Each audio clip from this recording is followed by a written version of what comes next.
his second year there, and it's just about him and his two best friends' adventures throughout the castle, all that good stuff. Highly, highly recommend. I will say the first two books are not as good as the rest of the series. In my opinion, I only like the first two books now since reading the full series, so keep that in mind. After I did my reread in August I read 10 pages every day of a nonfiction book. That is one of my goals, is every day read 10 pages of nonfiction. So in the beginning of September, it was Think and Grow Rich by Napoleon Hill. This is my third or fourth time rereading this. Fantastic self-help nonfiction book about finances, money, the mindset around money, all that good stuff. It was written in the 40s or the 50s, so it's slightly dated, but in a way that it'll always be timeless and always be relevant. And there's a reason I've read it 3 to 4 times. I just really enjoy it as a tool and as a way of life. Honestly, at this point, there's a reason so many people rave about this and recommend it, and I'm personally a big fan, so I recommend this. This specifically is the revised and updated 21st century version, but I annotate the crap out of this. I underline things, I write a ton of notes, I have tons of tabs in it. Highly recommend if you're looking for a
nonfiction books ever.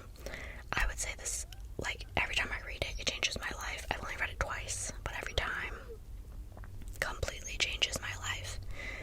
The first time, I credit it for, like, literally bringing me to my current amazing job that I love, out of, like, a really horrible working situation. And again, it's completely transformed my entire existence, consciousness, the way I approach everything now. It's just so amazing. And it's basically, that's what it's about, is consciousness and who you really are, and remembering that and letting go of the rest and just really living life.